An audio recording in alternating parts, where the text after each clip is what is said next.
السلام علیکم ورحمۃ اللہ وبرکاتہ۔ آج سائنس آف قیامہ کے 4 ایپیسوڈ میں ہم جس قیامت کی نشانی کے متعلق پڑھیں گے اور سمجھیں گے وہ ہے قیامت کے قریب جھوٹے مدعیان نبوت کا ظہور، یعنی ایسے لوگوں کا ظہور جو نبی ہونے کا دعویٰ کریں گے اور بہت زیادہ جھوٹ بولنے والوں میں اللہ کے نبی صلی اللہ علیہ وسلم نے ان کا شمار کیا ہے۔ آپ صلی اللہ علیہ وسلم نے فرمایا، یہ صحیح بخاری کی روایت ہے، کتاب المناقب حدیث نمبر 3609، کہ لا تقوم الساعة حتى يبعث دجالون كذابون قریبا من 30 كلهم يزعم انه رسول اللہ، کہ آپ صلی اللہ علیہ وسلم نے فرمایا کہ قیامت اس وقت تک قائم نہیں ہوگی جب تک 30 کے قریب ایسے جھوٹے دجال کا ظہور نہ ہو جائیں جو اپنے آپ کو یعنی نبی ہونے کا وہ دعویٰ کریں گے، جن میں سے ہر ایک یہ کہے گا کہ وہ اللہ کا رسول ہے، اللہ کا نبی ہے۔ تو یہ نشانی بہرحال ظاہر ہو چکی ہے اور ابھی بھی یہ سلسلہ جاری ہے۔ آپ صلی اللہ علیہ وسلم نے فرمایا کہ 30 کے قریب ایسے لوگ ظاہر ہوں گے۔ تو اس 30 میں سے ایک بڑی تعداد پہلے ہی ظاہر ہو چکی ہے، ماضی میں ہی ظاہر ہو چکی ہے۔ اگر آپ تاریخ کا مطالعہ کریں گے تو آپ کو اندازہ ہوگا۔ اس سے پہلے میں ایک اور حدیث آپ کے سامنے رکھ دوں، یہ سنن ابی داؤد کی روایت ہے، کتاب الفتن والملاحم کی حدیث نمبر 4252۔ اس میں اللہ کے نبی صلی اللہ علیہ وسلم نے فرمایا، ایک لمبی حدیث ہے، اس کا آخری حصہ ہے، وَلَا تَقُومُ السَّاعَةُ حَتَّى تَلْحَقَ قَبَائِلُ مِنْ أُمَّتِي بِالْمُشْرِكِينَ وَحَتَّى تَعْبُدَ قَبَائِلُ مِنْ أُمَّتِ الْأَوْثَانِ، کہ قیامت اس وقت تک قائم نہیں ہوگی یہاں تک کہ میری امت کے بعض قبائل مشرکوں سے جب تک نہ مل جائیں، اور میری امت کے بعض قبائل بتوں کی پوجا کرنا شروع کر دیں گے، عبادت کرنا شروع کر دیں گے۔ پھر آگے آپ صلی اللہ علیہ وسلم نے فرمایا، وَإِنَّهُ سَيَكُونُ مِنْ أُمَّتِي كَذَّابُونَ 30 كُلُّهُمْ يَزْعُمُ أَنَّهُ نَبِيٌّ، اور میری امت سے ایسے افراد اٹھیں گے جن کی تعداد 30 کے قریب ہوگی، ان میں سے ہر ایک یہ دعویٰ کرے گا کہ وہ اللہ کا نبی ہے، حالانکہ اللہ کے نبی صلی اللہ علیہ وسلم نے فرمایا کہ وَأَنَا خَاتَمُ النَّبِيِّينَ لَا نَبِيَّ بَعْدِي، لیکن میں خاتم النبیین ہوں اور میرے بعد کوئی نبی نہیں آنے والا۔ تو امت کو یہاں پر ایک رہنمائی کر دی آپ صلی اللہ علیہ وسلم نے کہ ایسے لوگ اٹھیں گے جو کذاب ہوں گے، یعنی بہت زیادہ جھوٹ بولنے والے، بظاہر میٹھی میٹھی باتیں کریں گے اور لوگوں کو لگے گا کہ بھائی بہت اچھی بات کر رہے ہیں، اور بہت سی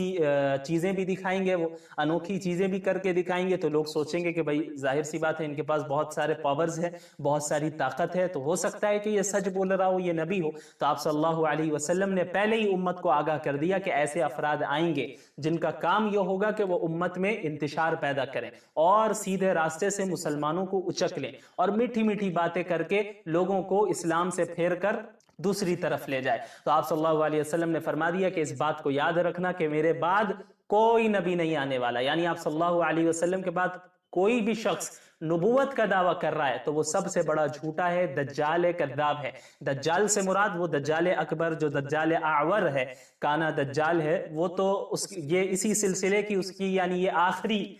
کڑی ہے، وہ بھی اسی سلسلے سے آئے گا، اتنا بڑا جھوٹا ہوگا اور دجال ہوگا۔ دجال کسے کہتے ہیں؟ جو ڈیسیور ہو، جو بہت زیادہ دھوکہ دینے والا ہو، یعنی وہ آگ کو پانی اور پانی کو آگ بنا کر کوئی وہ شخص دکھائے گا، اس طرح کی وہ طاقت رکھے گا کہ بالکل حق اور باطل کو لوگوں کے سامنے، لوگوں کو اس طرح کنفیوز کر دے گا کہ لوگ حق اور باطل کے درمیان فرق نہیں کر پائیں گے، اور ایک چیز کو یعنی سفید کو کالا اور کالے کو سفید بنا کر وہ دکھائے گا، اتنا زیادہ دھوکہ دے گا۔ لیکن اس اصل دجال کے آنے سے پہلے ایسے بھی لوگ آئیں گے جو اسی کے نقش قدم پر ہوں گے اور اصل دجال کے خروج کے لیے راستہ ہموار کر رہے ہوں گے، وہ اس کی تمہید ہوں گے۔ تو یہ وہ لوگ ہیں جن کو آپ صلی اللہ علیہ وسلم نے انہیں بھی دجال کہا، یعنی یہ سمجھیے آپ کے چھوٹے دجال ہوں گے، یہ بھی لوگوں کو دھوکہ دینا چاہیں گے، جھوٹ بولنا چاہیں گے۔ تو یہ سلسلہ عہد رسالت، عہد نبوی سے ہی شروع ہوا۔ سب سے پہلے اللہ کے نبی صلی اللہ علیہ وسلم کی زندگی کے ہی آخری ایام میں اسود عنسی نام کا ایک شخص تھا، اس نے کیا کیا کہ وہ مرتد ہو گیا، یمن کا تھا، وہ مرتد ہوا اور مرتد ہونے کے بعد یمن میں اس نے نبوت کا اعلان کیا اور کہنے لگا کہ میں اللہ کا رسول ہوں، اللہ کا نبی ہوں، والعیاذ باللہ۔ تو اللہ کے نبی صلی اللہ علیہ وسلم کے پاس خبر پہنچی، بالکل یہ آخری ایام تھے آپ صلی اللہ علیہ وسلم کے، بس وفات ہونے والی تھی آپ صلی اللہ علیہ وسلم کی۔ تو آپ صلی اللہ علیہ وسلم نے یمن کے مخلصین مسلمانوں کو پیغام بھیجا کہ اس جھوٹے نبی کے ساتھ مقابلہ کرو اور پھر وہاں کے جو مخلص مومنین تھے، مسلمان تھے. اچھا، یہ جو اسود عنسی تھا اس نے اپنی فوج بنا کر مختلف قبائل پہ حملہ کیا، یہاں تک کہ یمن کے مختلف علاقوں پر اس نے قبضہ بھی کر لیا تھا. تو اللہ کے نبی صلی اللہ علیہ وسلم نے مومنین کو حکم دیا کہ اس سے مقابلہ کیا جائے، یہ جھوٹا نبی ہے، ظاہر سی بات ہے. تو مسلمان جو تھے انہوں نے اسود عنسی کی بیوی کی مدد سے اسود عنسی کو قتل کیا اور اس کو ہرایا اور اسے شکست دی. اس کی جو بیوی تھی وہ سچی مومن تھی، وہ مسلمہ تھی. اسود عنسی نے یہ کیا تھا کہ اس کے ساتھ زبردستی شادی کی تھی. اس کا جو پہلا شوہر تھا اس کو اسود عنسی نے قتل کیا اور قتل کرنے کے بعد زبردستی اس عورت سے شادی کی. تو ظاہر سی بات ہے اس نے اس کے قتل کرنے میں مدد کی. تو اس طرح 3-4 مہینے تک اس کا جو جھوٹا دعویٰ رہا اس طرح برقرار رہا، یہاں تک کہ جب اس کا خاتمہ ہوا تو یمن پر پھر اسلام کا الحمدللہ غلبہ آ گیا، اور اللہ کے نبی صلی اللہ علیہ وسلم کو یہاں سے مومنین نے خبر بھی پہنچا دی، لیکن آپ صلی اللہ علیہ وسلم کو اللہ تعالیٰ نے وحی کے ذریعے ہی پہلے ہی اطلاع کر دی. پھر آپ صلی اللہ علیہ وسلم کی وفات ہو گئی. تو یہ سب سے پہلا مسئلہ آیا. اس کے بعد نبوت کا دعویٰ ایک شخص نے کیا جس کا نام تھا طلیحہ بن خویلد اسدی. اس نے بھی نبوت کا دعویٰ کیا اور مسلمانوں کے ساتھ مختلف جنگیں ہوئیں، اس کی لڑائی ہوئی، یہاں تک کہ یہ فرار ہو گیا، بھاگ گیا، اور بعد میں پھر مسلمان بھی ہوا، پھر اسلام کے لیے یہ لڑتا رہا. اس کے بعد اس کے علاوہ اسی کڑی میں ایک بہت ہی مشہور و معروف نام مسیلمہ کذاب کا ہے. یہ مسیلمہ کذاب اس نے بھی جو ہے نبوت کا جھوٹا دعویٰ کیا، اور اس کا یہ دعویٰ تھا کہ رات کے اندھیرے میں اس کے پاس وحی آتی ہے. اور اللہ کے یہ حضرت ابو بکر، آپ صلی اللہ علیہ وسلم کی تو وفات ہو چکی تھی، تو اب حضرت ابو بکر رضی اللہ تعالیٰ عنہ خلیفہ بن گئے تھے. تو انہوں نے ایک لشکر تیار کیا، ایک جماعت تیار کی مسلمانوں کی، اور حضرت خالد بن ولید رضی اللہ تعالیٰ عنہ کی سربراہی میں اس فوج کو روانہ کیا کہ وہ جائیں اور مسیلمہ سے مقابلہ کریں. تو وہاں پر یہ فوج پہنچی مسلمانوں کی، اور اس نے 40,000 فوجیوں کے ساتھ مسلمانوں کا مقابلہ کیا، اور شدید جنگ ہوئی، یہاں تک کہ حضرت وحشی بن حرب رضی اللہ تعالیٰ عنہ نے مسیلمہ کذاب کو بھی ختم کیا، اور اس کا یہ فتنہ بھی ختم ہوا. اس کے بعد ایک اور شخص ہے، لیکن یہ عورت ہے، اس نے بھی نبوت کا دعویٰ کیا. اس کا نام ہے سجاح بنت حارث. یہ عرب کے عیسائیوں میں سے تھی، عرب کے جو کرسچنز تھے ان سے اس کا تعلق تھا. اس نے رسول اللہ صلی اللہ علیہ وسلم کی وفات کے بعد نبوت کا دعویٰ کیا، اور اپنے قبائل کے بعض لوگوں کو اکٹھا کیا اور دیگر قبائل کے بعض لوگوں کو اکٹھا کیا، اور اس کے فالوورز بنتے گئے. پھر یہ جنگ کرتی رہی، آگے بڑھتی رہی، یہاں تک کہ مختلف قبائل سے اس نے جنگ کی اور پیش قدمی کرتی رہی، اور اس کے فالوورز بڑھتے گئے یہ سجاح بنت حارث کے. تو یہاں تک کہ یہ یمامہ تک پہنچی. تو یمامہ میں مسیلمہ کذاب بھی موجود تھا، جس نے بھی نبوت کا دعویٰ کیا، جس کے متعلق ابھی ہم نے بات کی. تو مسیلمہ کذاب کی نبوت کو سجاح بنت حارث نے قبول کر لیا، اسے تسلیم کر لیا، اور پھر یہ جھوٹی جو عورت تھی جس نے نبوت کا دعویٰ کیا، اس نے مسیلمہ کذاب سے شادی بھی کر لی. یعنی دونوں یہ جھوٹے جنہوں نے نبوت کا دعویٰ کیا، ان دونوں نے آپس میں شادی کی. لیکن جب مسلمانوں نے